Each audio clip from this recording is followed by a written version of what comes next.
free live stream. We're going to be looking at the whole of the AQA syllabus for GCSE geography. Do tell me if there's any connection issues and you can't hear me, because then I'll try to fix that. But yeah, we're going to be first going through all of the case studies and examples. So just to answer some of your questions, yes, you can write about case study that's different to your school. Here are all of the list of the case studies and examples we're going to be going through. These are the main things that you need to get. And if anything, the content isn't as important as learning the case studies and examples. So there's 11 here. Some are case studies, some are examples, and we're going to go through them chronologically. So if you don't do these, that's okay. You can just skip that part of the live stream, or you can learn this because it does not have to be the one that you're going to be doing for your exam. So let's start with the urban case study of Lagos. Just bear with me.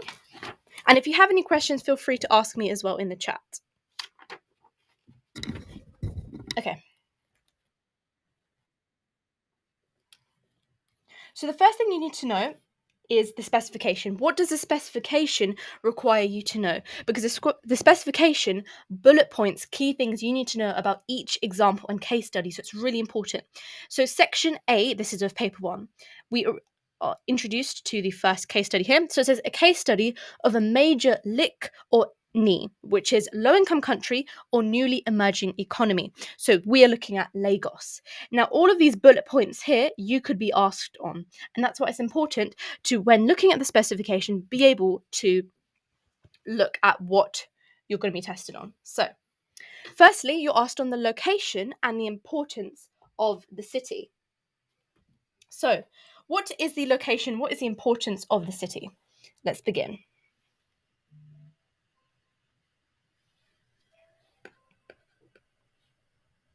Okay. So Lagos is a city in Nigeria. Now, Nigeria is what's called a newly emerging economy, which means its economy is experiencing such rapid growth. It has the highest GDP in the whole of Africa. Now, the city's population of Lagos alone is 14 million people. And it's one of the fastest growing cities in the world. Are we supposed to only know 2 case studies, or do we need to know more? Just looking at this, so you can see that there's a case study on Lagos, there's a case study on Liverpool, there's a case study on India, so there's 3 case studies. Just for this paper. But yeah, just returning to what we were saying. So Lagos has 14 million people. It has the highest GDP in Africa, and it's the fastest growing city, with the population increasing by 3.2% every year on a yearly basis. Now, you also need to know, as specification says, why is it important really, nationally and internationally? So, let's look at why it's important regionally, nationally, and internationally. So regionally, it's important because of the large migrant population. So what this means is that a lot of migrants come to Lagos every year, and because of that, it increases its cultural diversity. So regionally, it's important because it has a huge migrant population. And when there's a huge migrant population, this means that the cultural diversity increases as well.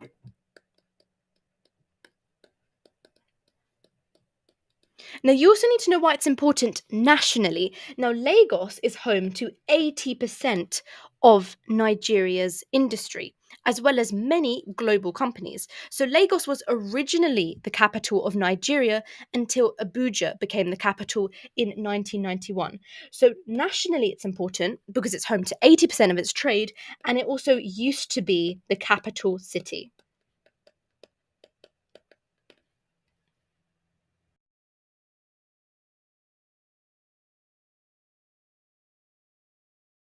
Now, you also need to know why it's important internationally. So, internationally, it's important because Lagos is the main financial center, not only just for Nigeria, but for the whole of West Africa. So, it's the main financial center for the whole of West Africa, and it's the 5th largest economy on the continent. So Nigeria is the fifth largest economy.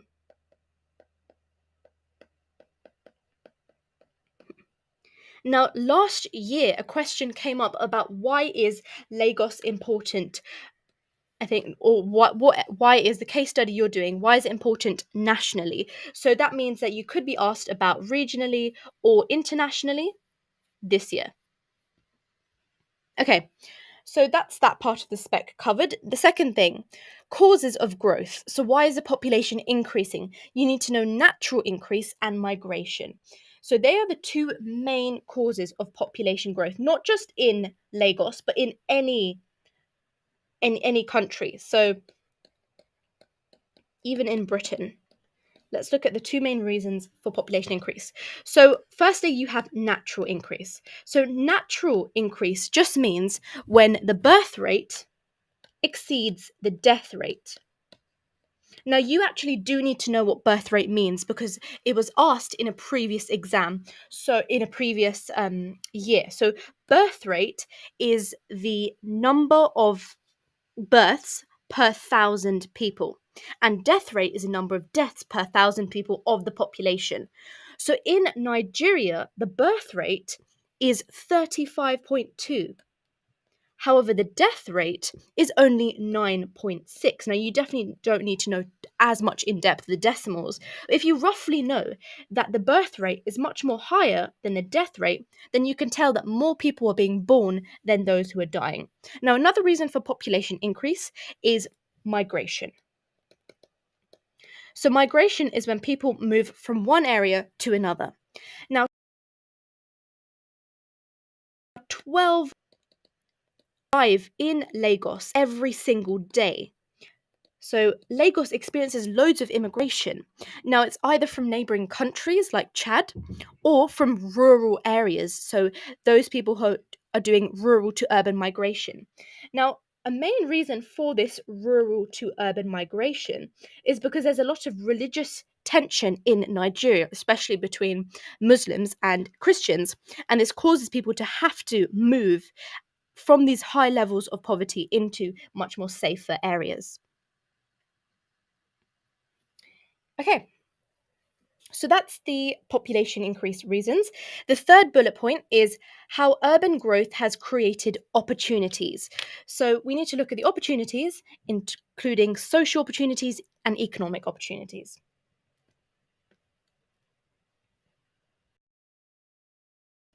So let's look at the social and the development in Nigeria. So social opportunities includes the fact that there's actually much more healthcare centres, hospitals, and a better range of medicine. So the first key point is all about medicine. It's much more better access. Now, another key social impact is education. So in Lagos, 90% of the children are educated to primary school level. And these are in the urban areas such as Lagos. However, in the rest of Nigeria, only 60% of children attend primary school, and these are in the rural areas. So there's a higher education level in Lagos. And when there's a higher education level, this gives people better job prospects. Now, another social advantage is better access to electricity. With better access to electricity, this means that more people can much more easily light their homes and cook much more healthier meals. Now, imagine Lagos uses 40% of the whole country's electricity, which is a massive proportion. And finally, the final social opportunity. Now, you don't have to remember all of them, at least remember two to three. The final one is water treatment plants. And what they do is they provide safe water. So they have better access to safe water.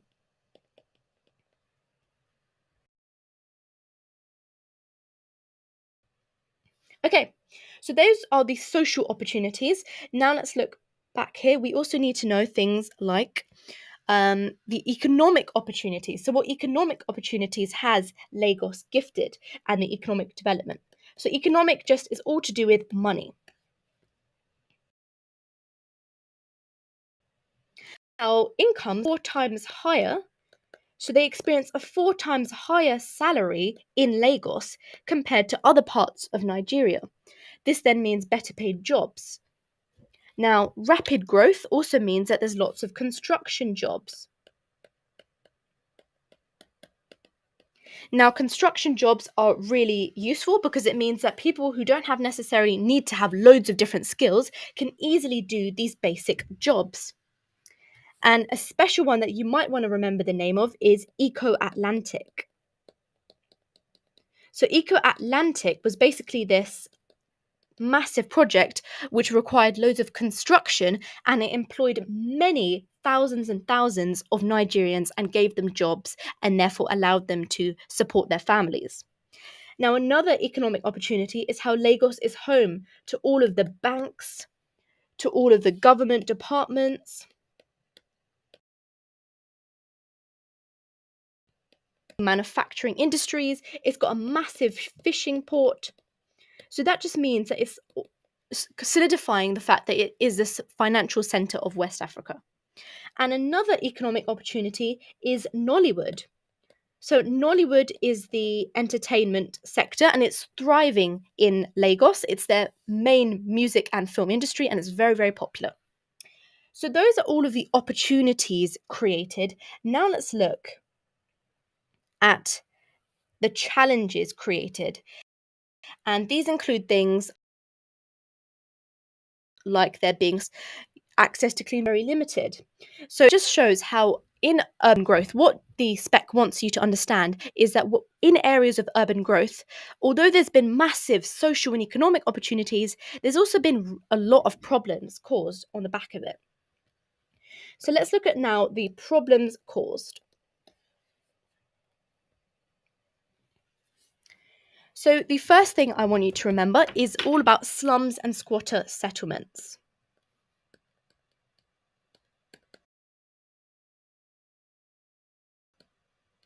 Now, a whopping 4 million people live in these slum and squatter settlements. It's a massive amount of people. So, in terms of a percentage, 66% of the population of Lagos live in a slum. Can you imagine if 66% of London lived in a slum? That's how massive of a problem it is.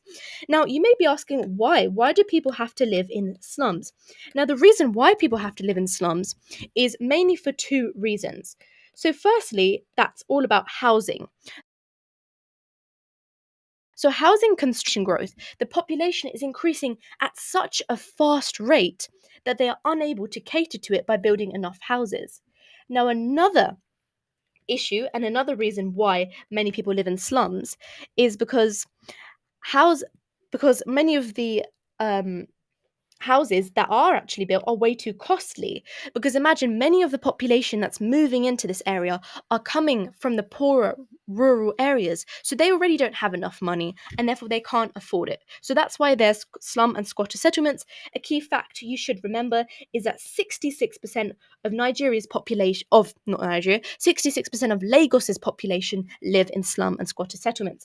Now, moving on to access to clean water. This is another problem. So, access to clean water and sanitation.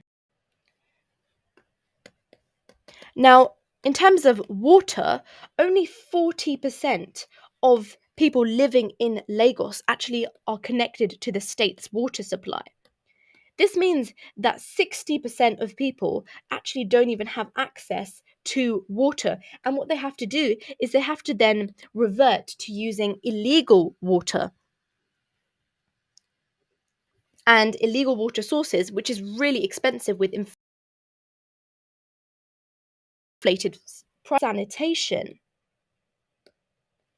So up to 15 households share one toilet.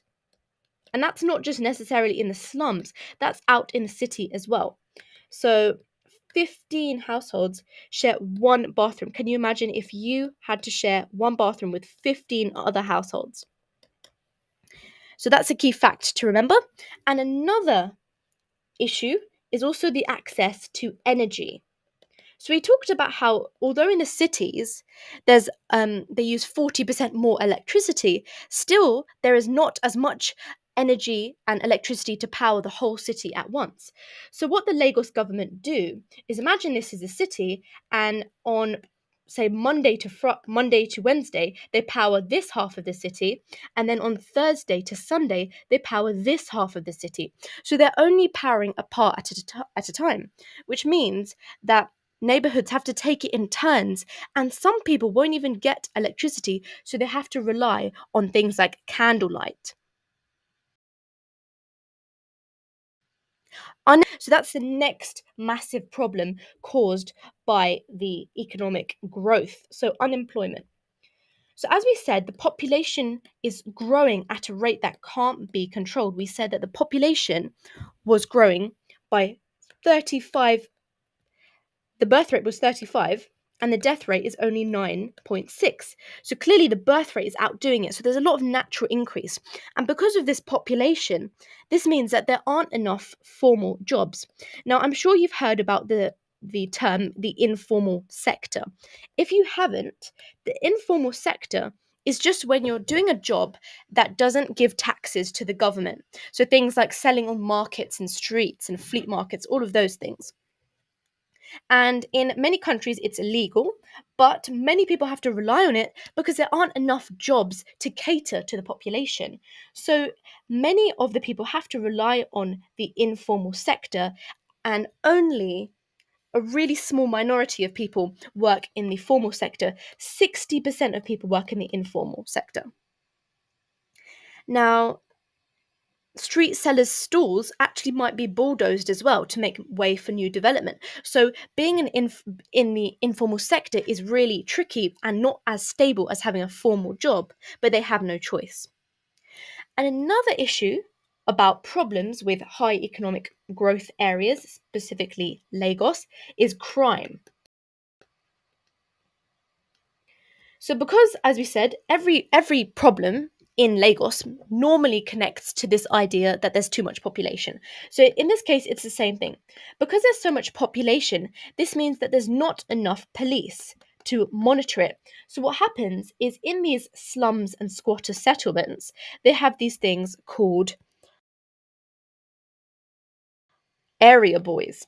An area boy mafia of Nigeria, and they act to control it. They take money off of people. It's really unfair. And they commit crimes and police the slums themselves. The final problem with this area is the health sector. So, health and education. We talked about sanitation and how 15 households have to share a toilet. This has direct effects on the healthcare facilities. So, obviously, there's not enough healthcare facilities for everyone, and furthermore, it's too expensive. People can't afford the treatments. And in terms of education, there aren't enough schools. There's one school in the whole of the biggest slum in Nigeria, Makoko, found in Lagos. So there's only one school, which clearly doesn't cater to enough people. Now, those are the problems. So just summarizing, we talked about how the access to water and sanitation is really low, crime is really bad, the unemployment forces people to work in the informal sector, health and education is really limited, and energy means that people have to take turns to use electricity. Oh, and let me not forget, actually, there's also some environmental issues as well. So, because of the massive population, this means that there's 9,000 tons of waste a day, and they have to do something with this waste. Now, unfortunately, only 40% of the waste is actually recycled. Now, although this seems like a low number, in comparison to Britain, the amount of waste that's recycled is still really, really low. So it is still good compared to Britain, but it's not enough compared to the sheer amount of 9,000 tons. So what happens is this loads of this rubbish just ends up getting dumped in large rubbish dumps. And these large rubbish dumps, for example, one is called Olusen, creates a lot of toxic waste and waste disposal, waste emissions, the factories. None of this is regulated or controlled because the government are corrupt and they do not want to regulate the waste disposal because then that limits the amount of development they can do and the amount of money they can make. Now, another environment related issue is traffic. The traffic is very, very bad and extreme there. It can take up to 2 hours to travel 15 minutes, and they have very go slow zones. Limited public transport as well. There's not many services for the general public. So, in terms of some key facts you might want to remember for the challenges, we said 66% of people live in the slums, 40% of the people have access to water, 15 households share a toilet, many people can't afford treatment, 60% of the population work in the informal sector, and 40% of the rubbish is recycled. However, there's 9,000 tons of waste every day. So, that is the first case study. That is urban growth Lagos. Now, if you can see here, we've done the first one, urban case study, but you can see that there's also an urban planning example, which still relates to Lagos. So even though it's a separate example, you still need to relate it to or Lagos or whatever country or place you're doing. So now let's look at urban planning. So what is urban planning firstly? So urban planning are basically just these schemes that aim to benefit and improve the quality of life for people. So just improve the access to resources and improve the quality of life for the majority of the public. Now, the reason why this is needed is because the majority of people, the poorest people in these urban areas, are worstly affected by urban growth problems. Urban planning schemes can reduce the impact that these problems have on people. So, a key one that you might remember that we're going to look at is the floating school.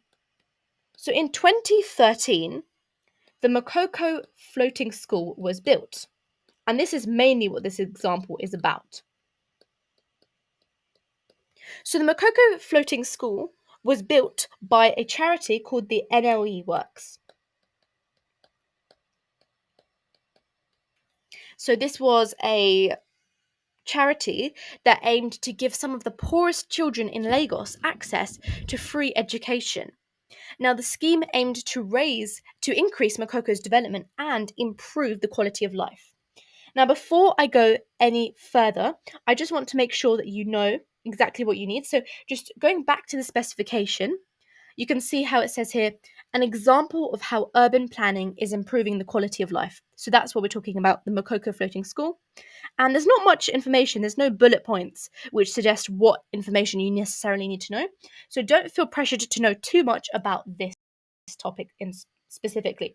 But all you need to know is that what happened was a floating school was built. Now, it wasn't actually floating. What happened was they loads of empty barrels, specifically 250 of these, and created a school on top of that.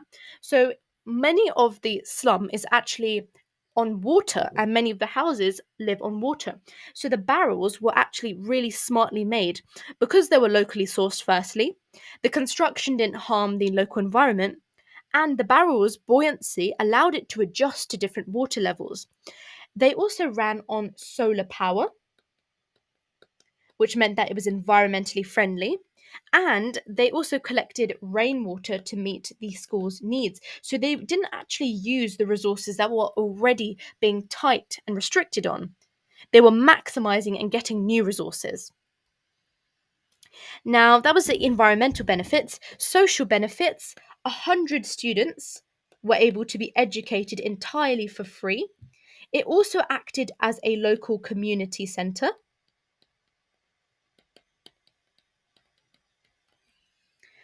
And the school was actually built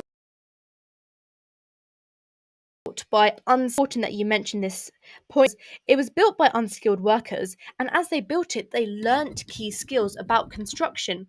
This then gave them free advice and free training courses on how to build things, and then they were able to go into the manufacturing industry prepared and not with lots of knowledge. Now, that's the social and environmental benefits. Finally, the economic benefits. So, economic, probably the most obvious, that because of education, it improved the job prospects for the children. It also provided local teachers jobs.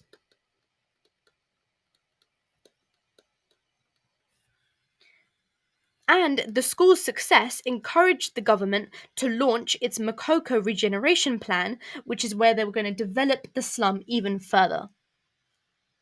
Now, a key fact about this Makoko floating school is that unfortunately it actually collapsed in 2016. So it was built in 2013 but collapsed in 2016. And but I wouldn't say mention that in your exam because it devalues it a little bit. So don't mention that it collapsed. Just say just talk about the benefits. Okay, so that is that example done. So that's number 1 and 2 done. We're now going to look at change in UK cities.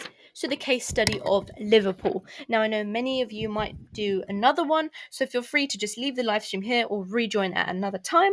But I do value you and thank you guys for watching. I think you'll all do really well in your exam. Okay, so let's look at the case study specification. What do they require us to know? So with the case studies, they always have like a bullet pointed list of everything you need to know. With examples, it's sometimes a hit and miss because they don't necessarily will always ask you. But case studies, make sure you know everything A to Z about. So case study of a major city in the UK, we're looking at Liverpool. And it's a similar thing to what you needed to know about Lagos. So, firstly, the location and the importance of the city in the UK, as well as the wider world. So, let's look at that now.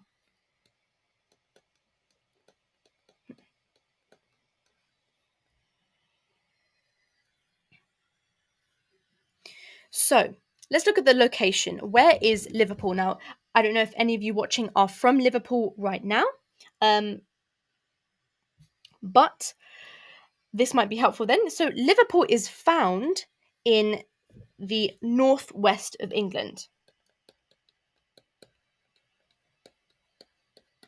It's important to link Liverpool to being found in the northwest of England because the north had experienced a lot of the deindustrialization and had some really massive effects because Liverpool was a major manufacturing centre, but it had a lot of damaging effects because of us moving manufacturing to other countries because it was cheaper.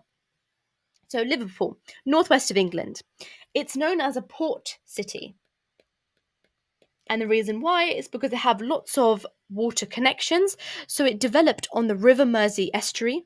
And because of its waterside port location, it allows it to easily export both goods and culture, making it a gateway between the UK and the rest of the world.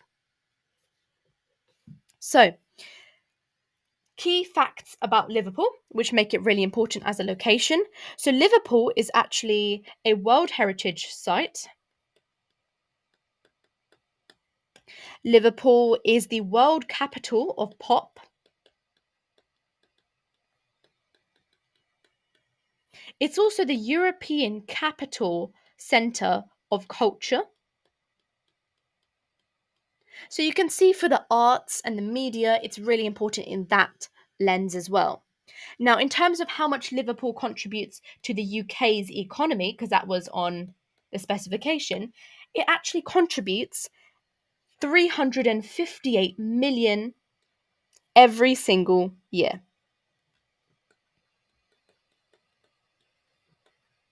So Liverpool is quite necessary. Even though it's in the northern areas which tend to contribute less economically, it plays a vital role for people in the UK. Another fun fact about Liverpool, or fun fact, more like geography fact, it is the second biggest city in the whole of the UK. So it's the second biggest city in the UK.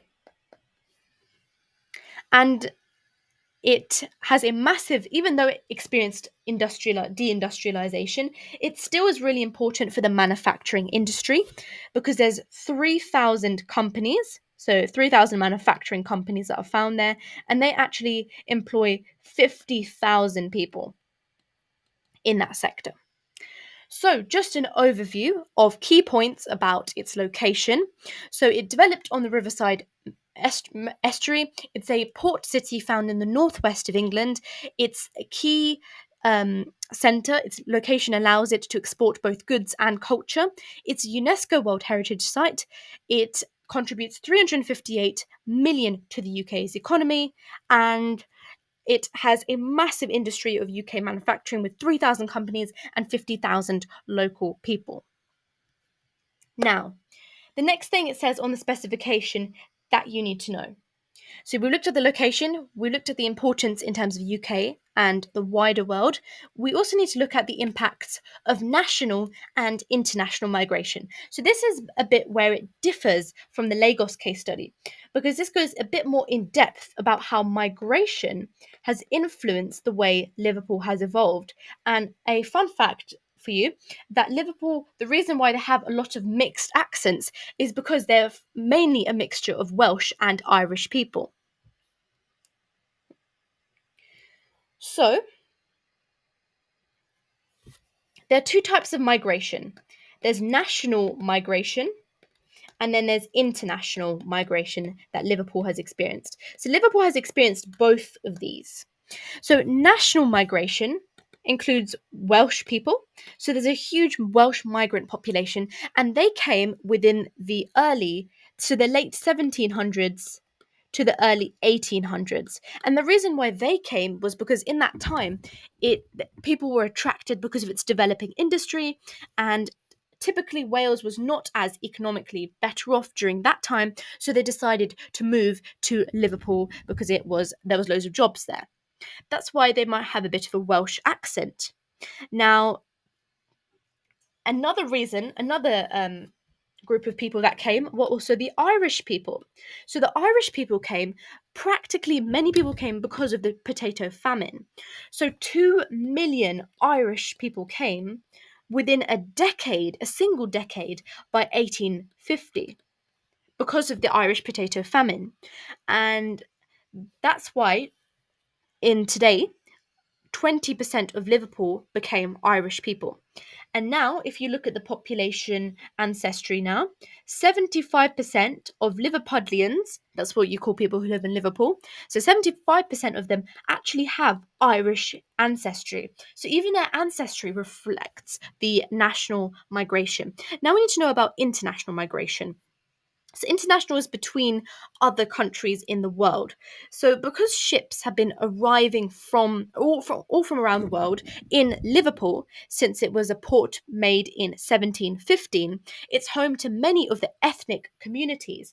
So the first ever Chinatown was actually built in Liverpool, and this dated back to the 19th century.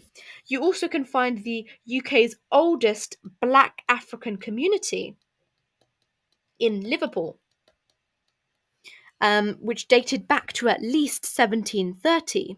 And it has a very diverse city, it's very ethnically diverse, with 1 out of 8 people from an ethnic minority background. Okay, so that is the international migration, and let's look at the next thing that you need to know for your specification. So you now need to know, going back to similarly how Lagos was, how urban change has created both opportunities and challenges. So note here that it says urban change. In Lagos's case study, we were talking about urban growth. So remember, the wording of the question is essential. So when you're asked in the exam about urban growth, make sure you talk about the LIC or the low income country or newly emerging economy that you've studied. But if they say urban change, then remember, talk about the UK city. So that's a quick tip for you, because it can easily get really confusing and it can easily become a thing where you accidentally talk about the wrong case study. But now let's move on. So, how has urban change created opportunity and how has it created disadvantages? So,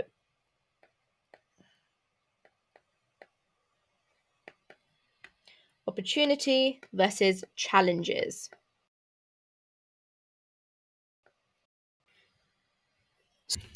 Urban change brought loads of opportunities to Liverpool. Liverpool has slowly transitioned. If we look at the timeline of Liverpool, Liverpool has almost evolved very quickly from a very busy port where it had many of the British colonialism history there to the manufacturing centre of UK. So it evolved from a port to a manufacturing centre to now a modern tourist attraction and also centre for arts and culture. So you can see how it's developed from the port city, that's the primary industry. The manufacturing is the secondary industry. The arts, the culture, the science, that's the tertiary industry. Now, typically, as you move from primary to secondary to tertiary, you get more money. So clearly, the evolution has in the long run. So let's just go back. Opportunities. What opportunities have been created? So I'm actually going to split the opportunities up into three categories. So the first one is going to be about the environment. The second one is going to be about people, so social. And the third one is going to be about economic opportunities. So let's look at the environmental opportunities. So, firstly, a key term that you might want to learn is urban greening. So, urban greening is just because in Liverpool there was a decline of the industry, as I mentioned, deindustrialization. This then left many areas of Liverpool really run down, and lots of open spaces were just left as wasteland. So, what happened was planners were aiming to develop and preserve these open spaces, such as public parks and gardens. So, urban greening is just practically when they aimed to create more green spaces and transformed the wastelands that were left from the manufacturing industry into nice green parks that improved everybody's mental health. Okay. Now, a example of urban greening in Liverpool specifically is Liverpool 1. So Liverpool 1 was this massive project done in Liverpool, which includes a 5-acre park in the city centre. So, obviously, the part that's relevant to the environmental opportunity is the park, the 5-acre park, that was invested into.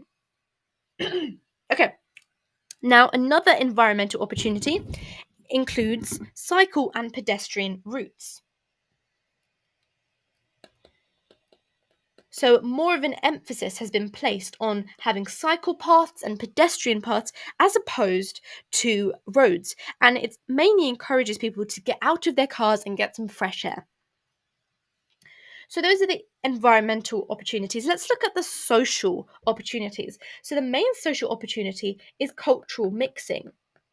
Now, this one you can link to how we just looked at migration and how it's influenced their population. Because there's so much ethnic diversity in Liverpool, it's brought a range of foods, festivals, cultural experiences to the city. And this is economically important as well because it actually attracts loads of tourists. For example, in the Liverpool's first ever Chinatown, it's a really important city for the Chinese community and it's a popular tourist destination. Now, you also have recreation and entertainment, so that's another social. Now, social and economic might actually intermix because a lot of the social benefits are actually making them money as well. So, recreation and entertainment includes things such as the Albert Dock. So, the Albert Dock has been restored and developed to include many shops, restaurants, and museums. The Eco Arena, sport and concert venue, was built on a brownfield site at King's Dock, £1 billion was spent regenerating the city centre. So, on this Liverpool One project, it's probably worth mentioning here that 1 billion was spent making this shopping centre, making this park. Now, imagine if in the UK, imagine if near you, the government decided to spend 1 billion creating a shopping centre, a leisure complex, and a massive park. How would you feel as the locals? Okay, so recreation and entertainment, we've talked about. The next social slash economic opportunity is the employment. So, employment, specifically talking about how since there's been this transition from the manufacturing industries to the tertiary industries, the tourism and service sectors have offered a combined total of 160,000 jobs. So there's loads of jobs, 160,000 just from tourism, and service includes things like working in a shop or working in McDonald's, things like that. Now, the development of the Baltic Triangle, this area created in Liverpool. And what this was doing was it was transforming warehouses into creative industry spaces. So, filmmaking, digital design. So, because lots of these manufacturing industries moved to countries where the labor was much cheaper, such as India and China, this meant that massive factories were just left vacant in Liverpool. So, through this process, through this project, Baltic Triangle, it allowed them to move to use those areas as a museum and filmmaking places and things like that. So that's the next one. And then the final one is integrated transport system, integrated transport. Now, what that just means is that most of the transport is all controlled by Merseyside Travel. Now, that just operates the city's bus, train, and ferry networks. So, in London, you have the London Underground, for example. Now, the Underground is only responsible for that train that goes underground. However, in Liverpool, with Merseyside Travel, it not only does trains, it does buses and even ferries. So it means that you don't have to, move from going to all of the different transports. It's much more easier to use the public transport, and people are encouraged to, which is again an environmental benefit.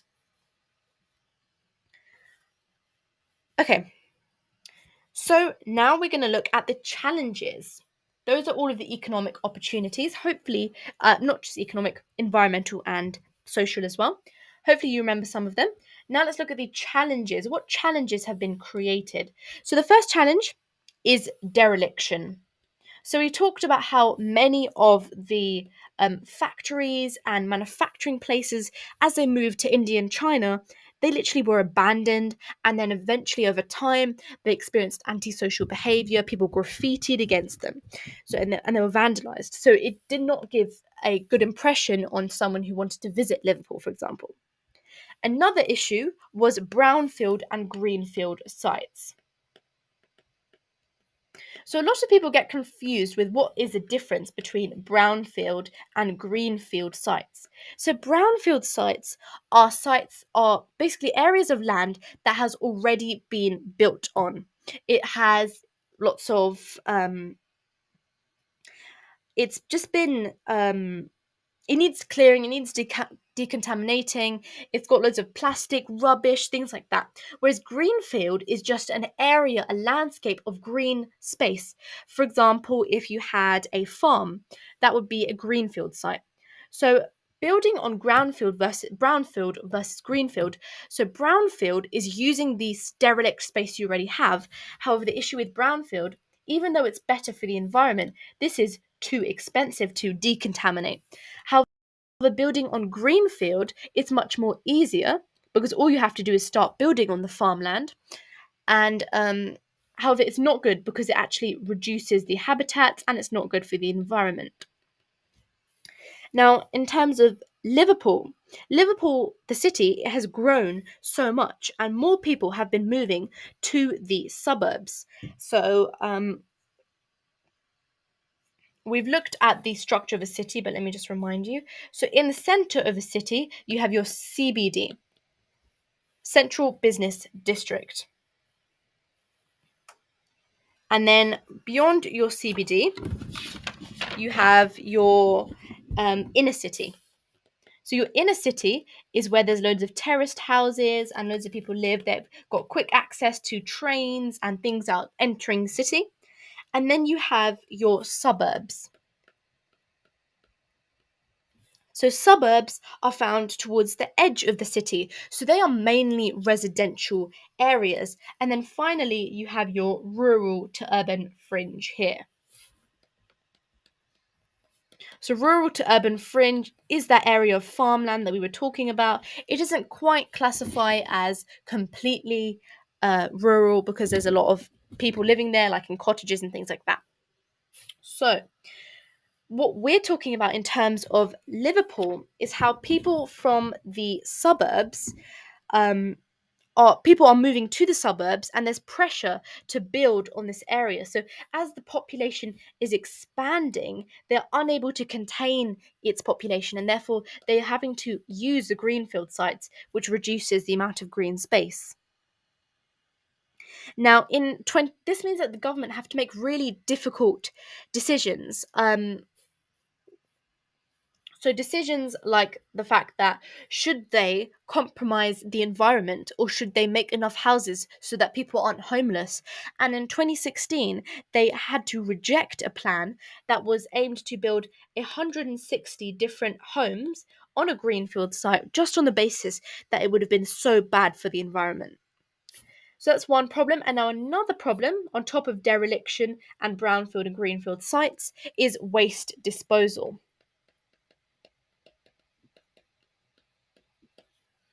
So, as a city's population increased, more people produced waste, but there was less space to store it. So, the same problem occurred with Lagos as well, because the population increases, not increasing in itself. And therefore, this meant that you needed a new waste and recycling centre in order to open. Okay, so that's the environmental challenges. Now, talking about the social and economic challenges, things like urban deprivation. So deprivation just means something is being deprived of, it's being limited to. So urban deprivation means that because of the industrial decline, which happened in the 20th century, where every business started to move their manufacturing to India and China, this meant that Liverpool City was very deprived. And these were areas such as Anfield were selling houses for £1. That's how deprived they were. No one wanted to live there. So it was massive deprivation. There was also things such as housing inequality. Housing inequality is caused by urban change. So, because of projects like the Anfield project, where they only renovate a certain area of a whole deprived city, it just means that that area has a very higher standard of living, but this means that there's inequality because they have a higher standard of living compared to the people who are still suffering. Now, another social and economic challenge is education and employment inequality as well. So, education and employment. So, it's actually statistically found that those people who were in the northern areas, and specifically in Anfield, were less likely to pass their GCSEs, and also they were less likely to get a job. They have a really high um, amount of unemployment compared to the national average. So, the national average unemployment in the UK is 2.8%. So that just means that in the UK, 2.8% of people are unemployed, whereas in Anfield, which is one of the most one of the most deprived areas of Liverpool, the unemployment rate was 8.5. The challenges created by urban change.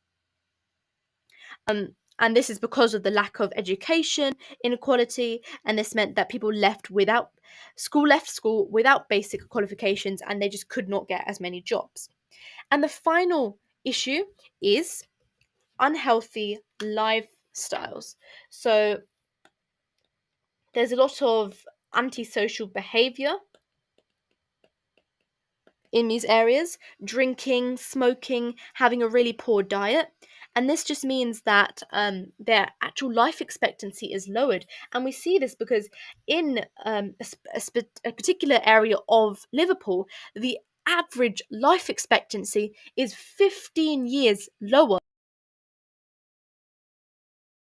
than the average, knowing that you're going to live 15 years less than the average person. That is a devastating fact, all due to urban change. Okay, now we need to talk about the final issue, not necessarily issue, but impact of urban change, and it's called urban sprawl. Also, if you're finding this helpful, please do let me know. If you want me to go through anything again, I'm free to. I hope you guys are not enjoying your GCSEs, but getting through them as well as you can do. Okay, so urban sprawl. What is urban sprawl? So, sprawl just means when it's unplanned and there's just growth, it sprawls out of order. So, urban sprawl is the unplanned growth of urban areas into the surrounding greenfield sites. Now, we already discussed what urban sprawl is when we talked about how they were building into the greenfield sites. So, it's just the unplanned development onto urban areas and surrounding countryside. Now, as Liverpool has grown, it has sprawled massively. So what it's done it has merged the surrounding urban areas to create the Merseyside conurbation.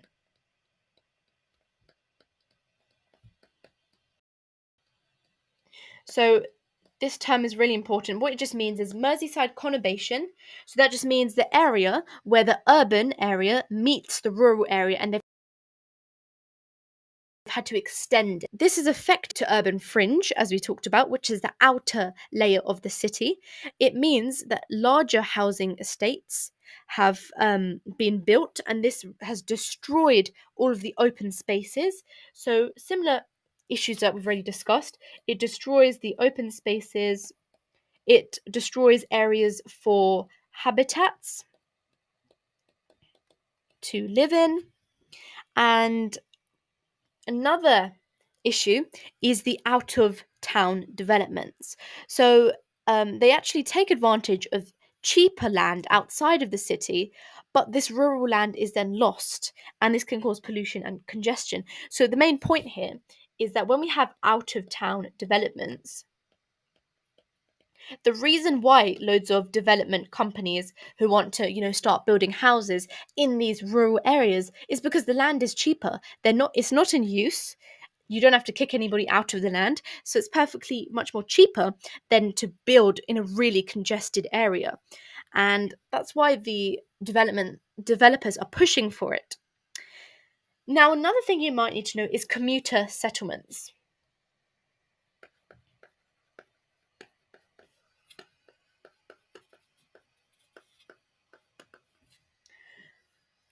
So commuter settlements are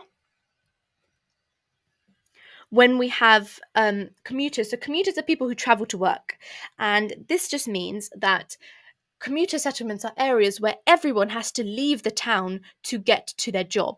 For example, if you live in a really quiet town and everyone has to leave it to go to the bigger city in order to work, that is called a commuter settlement. Now, these settlements can create challenges because the new housing developments can affect a rural settlement's character. It can harm the environment. Demand for housing increases house prices, and businesses in commuter settlements may also suffer as well, as a majority of the population are not even giving money to their local economy, they're giving it outside of their economy. Now, that is the end of this case study. But it's not necessarily the end for Liverpool, because there is the example. So again, just how Lagos came with another example, Liverpool comes with another example as well. And this is for urban regeneration project. So I'm going to go through this really quickly. I've gone through most of the main points about Anfield anyway. But like I said, it's mainly case studies that you should be aware of. So the Anfield project aims to regenerate Liverpool. So, regeneration is just the redevelopment of urban areas to improve the quality of life, the physical environment, everything. So, Anfield was one of the most deprived areas. As I said, houses were selling for only £1, and they were left vacant for over 5 years as well. The area had many economic and social issues, such as we already talked about, the unemployment being almost 9%. And we also talked about how it was just an area of high criminal activity and vandalism. So, what the Anfield project was this aim, this initiative in order to regenerate it. So, 260 million was invested in the Anfield project, and it was done so loads of different features were done. So, firstly, 36 million of that 260 million was just spent on refurbishing derelict houses. The Anfield Sports and Community Centre has also been refurbished. So they've regenerated a sports and community centre. Now, note, there is a difference between urban regeneration as opposed to urban planning. So we saw urban planning in Lagos. Now, this was when they were making whole new areas, like the Makoko slum was a whole new school. Whereas here, urban regeneration, you're regenerating a new area. So instead of building new houses, they regenerated the old houses. Instead of building new sports and community centres, they regenerated the old sports and community centres. This doesn't make it any less expensive, it just means that they're being less wasteful. They also planned a high street, and also a 10 million have also been given opportunities to create lots of money as well. Now, we also need to look at environmental features. So, environmental initiatives of the Anfield project, things like Stanley Park. Stanley Park has seen major improvements. So it's originally this derelict, littered area, and they've improved the footpath, they've removed the dead trees, they've resurfaced the car park, and also £4.5 million was also spent on an environment to create a pedestrian friendly area. So we saw 4.5 million in order to go towards pedestrianised areas. Okay, so that is 1 to 4 done. Now, I've spent 57 minutes on 1 to 4, which doesn't seem like very good time management, but I'm just trying to make you aware of everything and make it easy for you guys to understand. Feel free if you want me to tell me to go faster or slower, I don't mind. But you can see the next thing is reducing the tourism development gap in Kenya.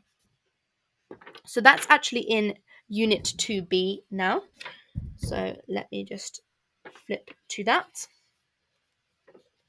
Okay. So let's just find that on the specification.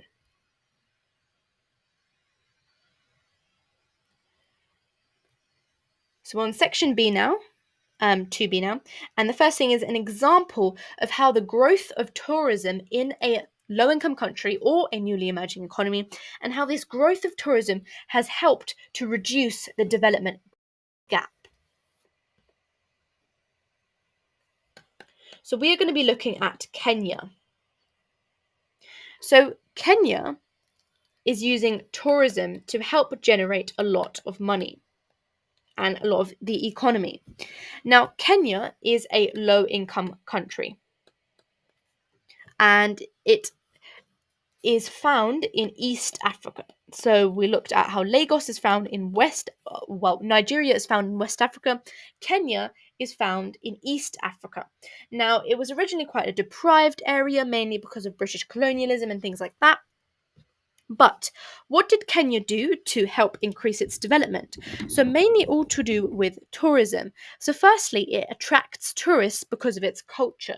So, you need to know a couple of reasons why it attracts tourists, but you should generally just know this. So, firstly, it attracts tourists because of its culture, safari wildlife, its warmer climate compared to the rainy Britain.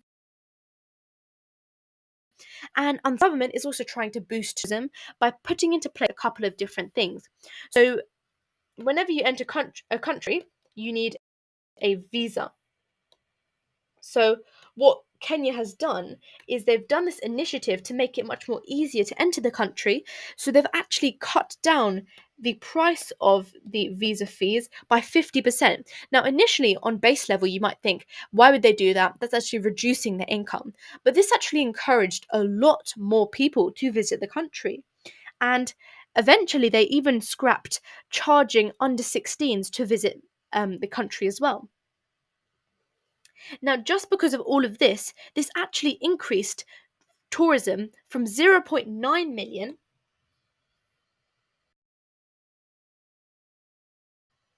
Okay, so it goes from 0.9 million in 1995 to 1.4 million in 2017. So what these numbers mean is that in 1995 every year 0.9 million people would go there, which is quite a lot still, but that has moved already to 1.4 million in 2017. Now, benefits of the tourism scheme and negatives. So good contributes now to 4% of Kenya's GDP. So you could just say to to Kenya's GDP, it contributes 4%, which means that this money can then be spent on improving the quality of life, the multiplier effect, and so on. You also see that 1.1 million people are then able to be employed. So, because of the growth of the tourism sector, this then means that 1.1 million people are now employed in the sector. And also, businesses and Kenya's government have invested in transport infrastructure. So, transport infrastructure has been invested in order to encourage people to visit the country, so encouraging visits. And it has actually worked. Now, negatives, only a small proportion of the money actually goes to the locals. So the locals don't tend to receive the money. It tends to go to the government, and there's lots of suspicions of it being corrupt. Some of the communities have actually been forced off of their land in order to create the national parks. So a lot of the communities have been forced off of their land. And in recent years, tourism numbers have fluctuated, especially following tourism attacks, which means that tourism is not a reliable source of income. Okay, so easily wrapped up. Select the board here. How long is this live? I'm going to try and wrap it up as quick as possible. However, we've only gotten to number 5 and we still have got 6, 7, 8, 9, 10, 11. However, there's only one case study and then there's examples. So I'll try to go through this as quick as possible, hopefully ending at 7:30 if that's okay with you guys. But thank you for watching up till this point. Well done. You guys are going to smash your GCSEs. Okay, so the next thing, we're going straight into another case study. So you can see that now, hopefully. So this case study is about a low-income country, again, or a newly emerging economy. Now, the whole purpose of this is just to talk about economic development. So we're going to talk about economic development in India. And luckily, there isn't an example to go alongside this. It's just a case study. So let's look at the bullet points you need to know. So firstly, you need to know location and importance of the country, regionally and globally. Okay, so let's share this tab.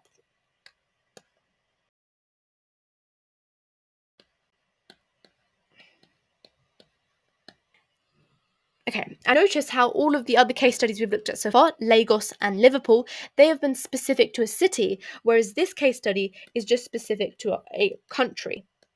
So that's also important to note as well. Now, India is a newly emerging economy. It's growing at a very, very fast rate. So it has the second largest population in the world. I think it's just recently actually overtaken. So it's now got the largest population.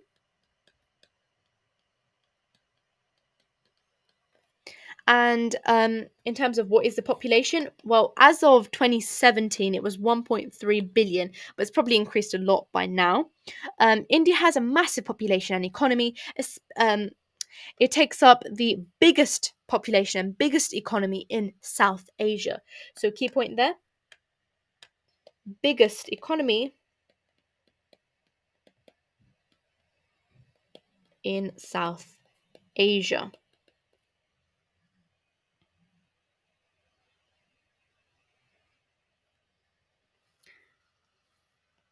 Okay, so we've talked about the biggest thing.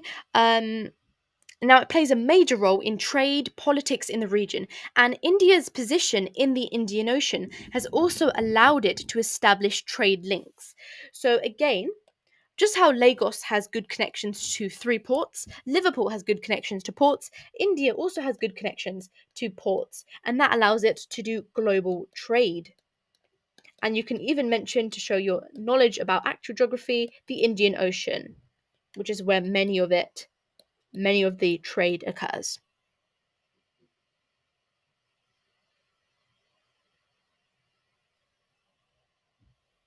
Okay, so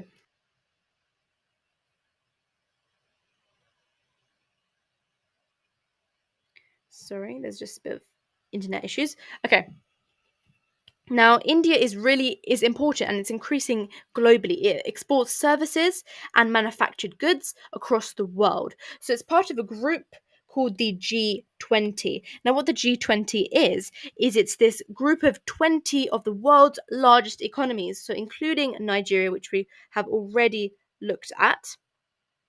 So it's the world's largest economies, and it's increasing rapidly. It's exporting services, IT support, manufacturing goods, medicine. It's diversifying its economy as well. Now, development in India is actually happening in a very unique political, social, cultural, and environmental context, and you need to know about that. So,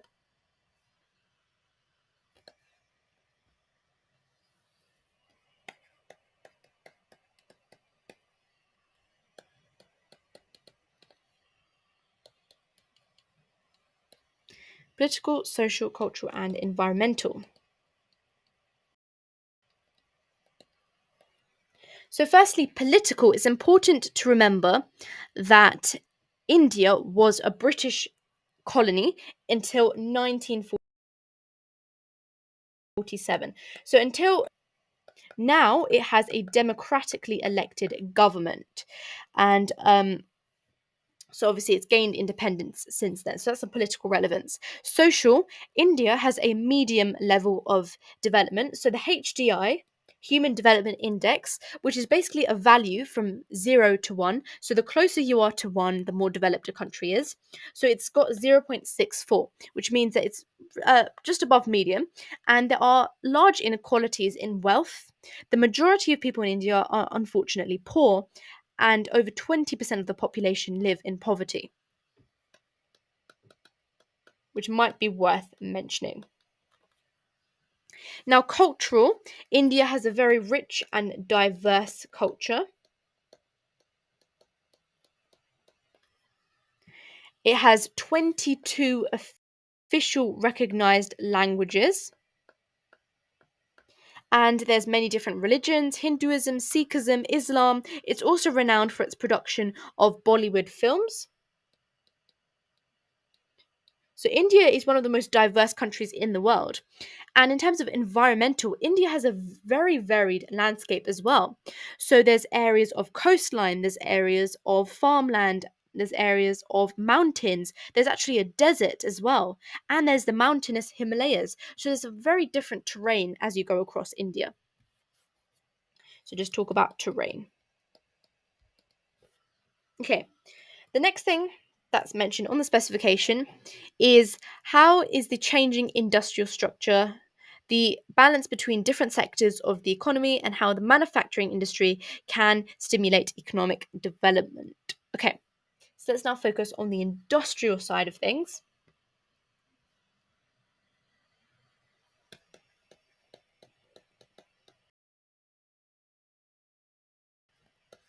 Remember, in industry, we looked at the primary industry, the secondary industry, and the tertiary industry. So, primary industry are things like agriculture, getting those raw materials. So, mainly in India, this was agriculture, but in other countries, it could be stuff like mining. Now, agriculture employs 42% of the working population, but it's actually becoming a very small part of India's GDP. So even though it employs 42% of the population, it only makes up 50. So only 15% of the economy, which you would expect a much higher result considering it's almost 50% that's being employed. Now, the secondary industry is a manufacturing industry. It's grown rapidly, and in 1999, it only employed 16% of the workforce, whereas in 2018, it now employs 24%. So it's experienced rapid growth in only a period of 19 years. And this then means that because of the growth of the manufacturing industries, it stimulated this economic development in India by providing people with reliable jobs compared to seasonal agricultural work. Because remember, agriculture depends on the season, the climate. It not always is successful in crop growing. So manufacturing is much more of a stable income. And another thing is that it's also part of the formal economy, which we discussed as well. Now, employment can lead to a positive cycle of economic growth, as well as workers spending their income on local shops, businesses. The businesses pay taxes, so overall, the government's getting more money and they can use it.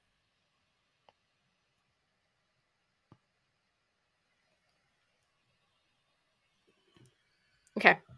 Um, so we looked at those sectors. And then finally, the tertiary sector.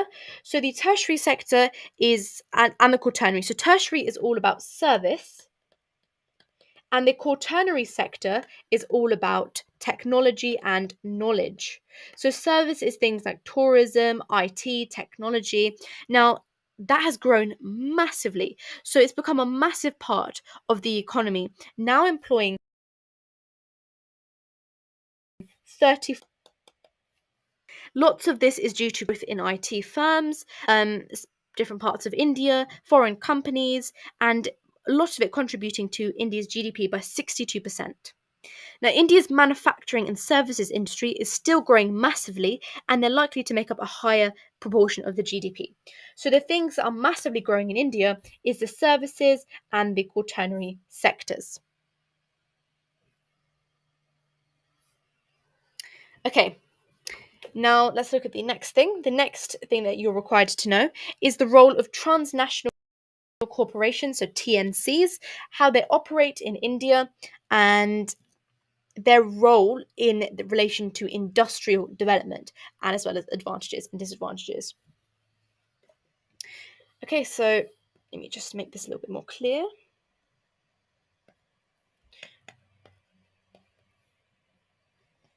So, transnational corporations are these companies that operate in more than one country. So, any global company is known as a TNC. For example, Apple, that obviously operates in loads of different countries. So, even that is known as a TNC. Now, TNC factories are usually located in lower income countries. The reason why is because the labor is cheaper and they will work. There's fewer environmental and labor regulations, which means that they can make more profit by making them do more work. Now, TNC offices and headquarters tend to be in the higher income countries. So, in the lower income countries, whereas in the higher income countries, we see that there are the offices and the headquarters. For example, in London, you'll find lots of heads of different banks, and for example, the head of HSBC is found in London, whereas all of the manufacturing parts of a business will be found in low income countries. Now, many different TNCs operate in India, and a main one that you might need to know is Unilever. So, Unilever is one of the world's biggest food and consumer goods manufacturers. So, Hindustan Unilever Limited is the Indian division of this, advantages and disadvantages of TNCs in terms of the lower income countries. Okay, so let's look at the advantages and the disadvantages. So, advantages include things like they provide employment. People can have jobs because they provide loads of jobs, and Unilever specifically employed six. Now, TNCs also have to pay tax on about 40% of their income, so that means that it's part of the formal sector because of the tax of 40%. And this means that because Unilever has annual sales of over 5 billion, the taxes are quite significant. Another advantage is the fact that they run programs to increase the development as well. They don't aim to just profit. Some of them run little projects such as starting Project Shakti, and this helped poor women in rural areas become entrepreneurs by providing loans, products for them to sell, and there's now 75,000 women in the scheme. And also, there's Unilever working with charities and things like that. So, development is all about them trying to improve the state of the country in the low income country. However, there's always disadvantages. So, disadvantages include how most of the profits actually leave India,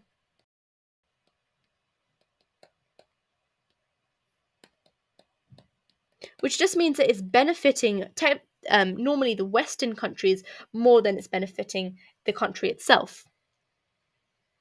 Now, TNCs may close operations in low income countries as well. So once they shut down, this means that overnight, everyone who's got their jobs, all those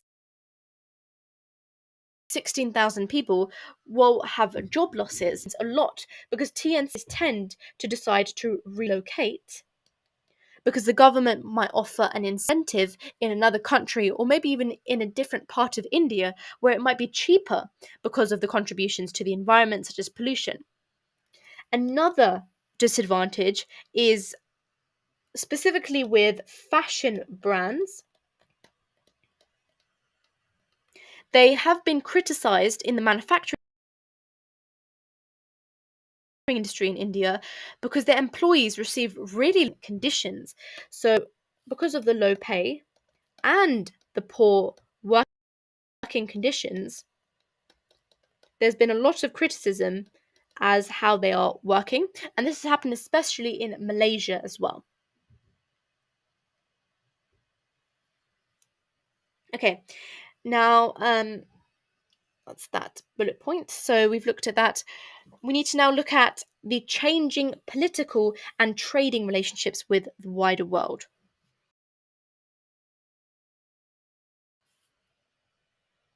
So let's now look at that.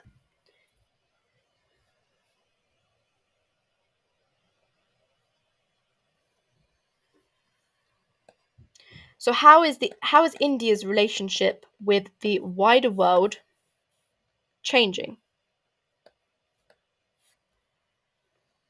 Now, mainly you need to know about political relationships and you need to know about trading relationships. So, political relationships include things countries like Pakistan and China,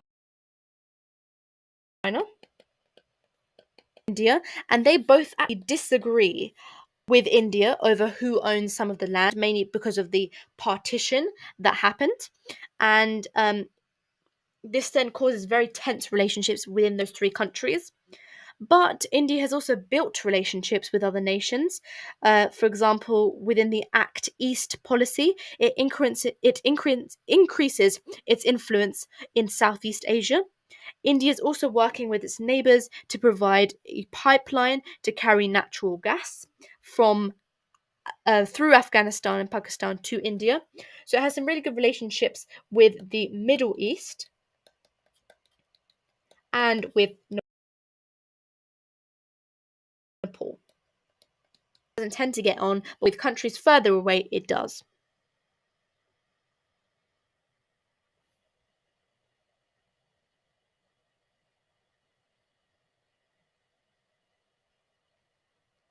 Okay.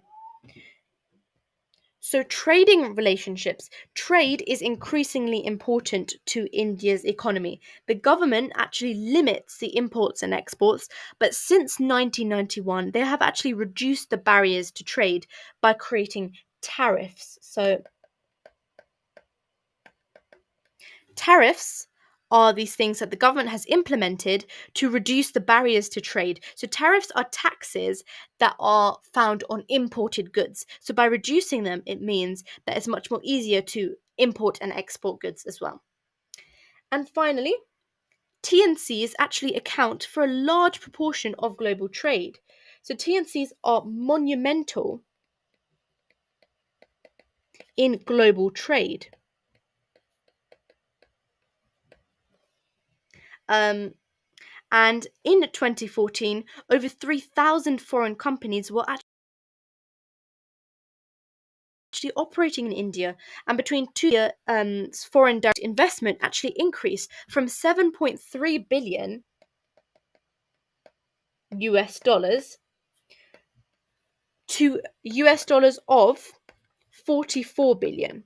So it's a massive increase, and that's in foreign direct investment, which is just a part. Okay, and finally, we need to look at how India receives different types of aid because they actually receive lots of types of aid from different countries and also different organizations, including investment.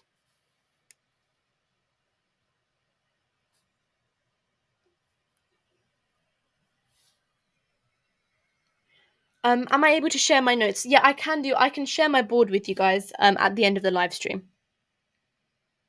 Oh, in the previous live stream, I covered the content, and in this live stream, I'm covering just the examples and case studies, if that makes it clear. And I'm sorry if my handwriting is a bit difficult to read. I'll try to make it clearer. Okay. So, economic developments in India. So, India receives a lot of different types of aid, as we discussed. And so, there's short term aid, long term aid, top down aid, and bottom up aid. So, short term, long term, top down, and bottom up. So, four different types of aid. Now, how do each of these work? So, short-term aid, as it suggests in the name, is when you just have money and supplies that are given, normally in times of like emergencies, but then it only helps for a very short amount of time. Long-term aid is things like projects, money invested in a long-term scheme. So, it tends to be projects and schemes, and aiming to boost the long-term economy. Now, top down and bottom, you either might be familiar if you did this in Key Stage 3 or not.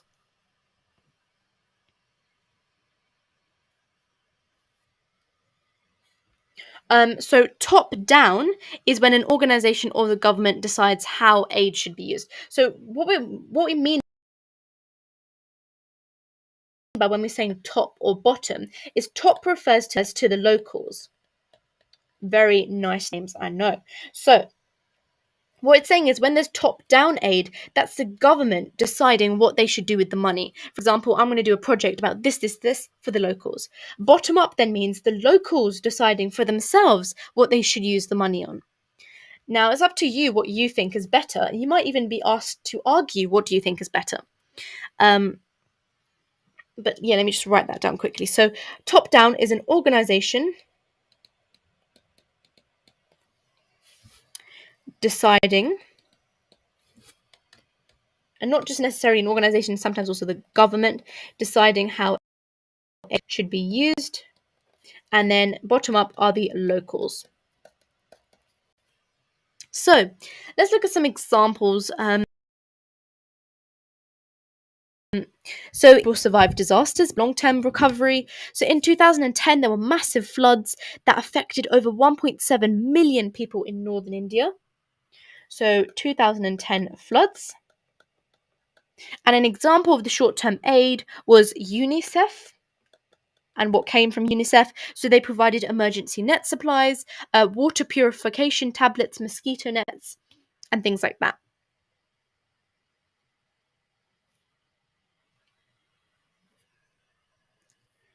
Okay.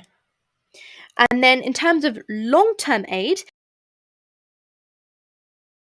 it can help India's long term development. For example, India's had some problems with corruption, however. So, although money is given technically to the government, there's a lot of questions about where it actually goes.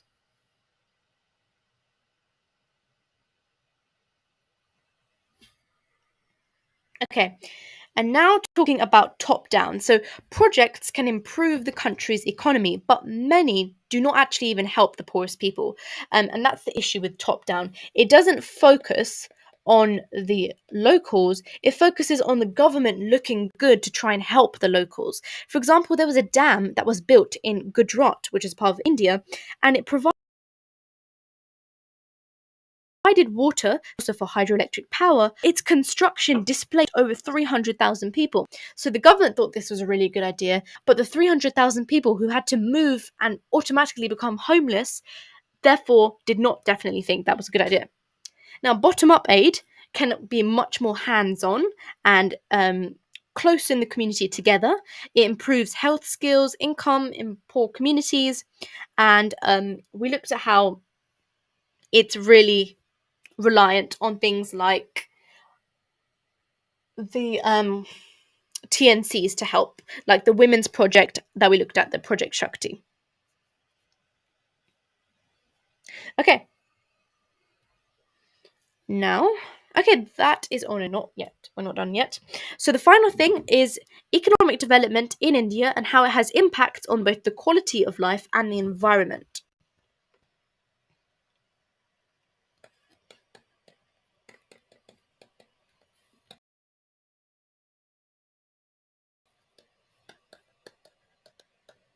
Okay, so the quality of life. Obviously, the economic development has created more jobs. And because it's created more jobs, it means that overall, there's been an increase in the wage. And since 2010, there's been a bit of more of an increase, and people have more money, so they can improve their quality of life. Between 1990 and 2008, access to clean water also improved by 68%, from 68% of the population to 88% of the population. So by 20%, allowing more people to have access to water. And yes, just answering your question, yes, I will post timestamps for each case study and example because it'll make it easier for you guys to revise. Okay, and some jobs, however, in the industry can be really dangerous and with the new jobs and construction jobs because of the very lacking, laws against labor regulations and requirements. Now, environmental impacts. India's energy consumption has increased, and fossil fuels like coal oil are the most readily available, and they're using a lot of that. Now, the world capital of Delhi has the world's worst pollution.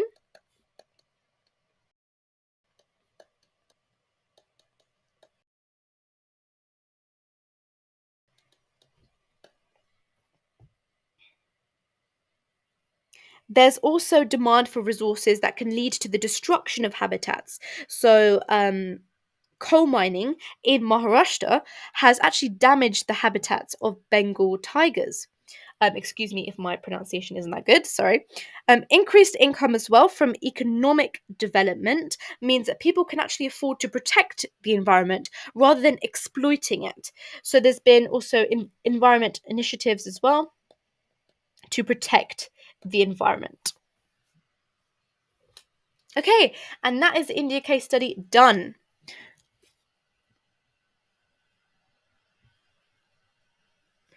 Okay, well done for everyone who's stayed up here for a very long time. Congratulations to you. It's 1 hour and 30. I said we'll be done, but we've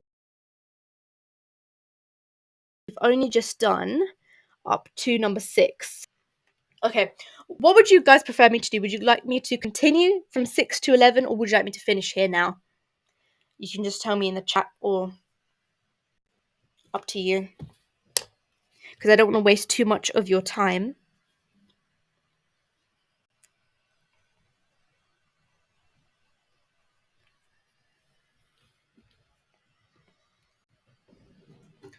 Okay, wait, let me just check. I'm gonna just assume you want me to continue.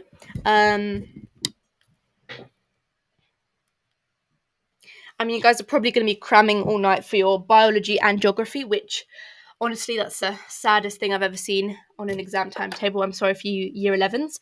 Okay. So the next thing is a sustainable UK group mini example. Now, this is the most fun example because it literally consists of 2 lines. You don't need to know at all too much about it, and it has never come up in the exam paper. It doesn't mean it won't, but it just means you don't need to know a massive amount about it.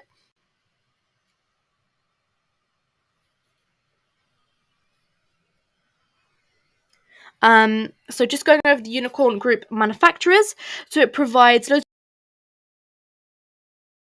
of products. Stop rambling 1 second. Okay, so there's this sustainable urban group which is found in Northern Ireland, specifically Lisbon, and it's the unicorn group. So you definitely won't forget it. And the whole aim for this initiative is to make sure that everything is 100% sustainable. They have solar panels, biomass boilers, and they get 100% of its electricity from renewable resources. So, and that's pretty much it. That's all you need to know about this mini example.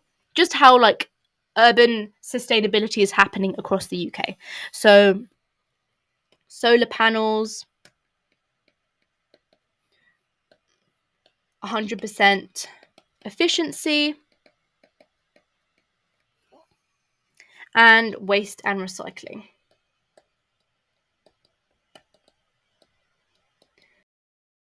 So that is that done. Is 3 not sufficient? Do you mean case studies?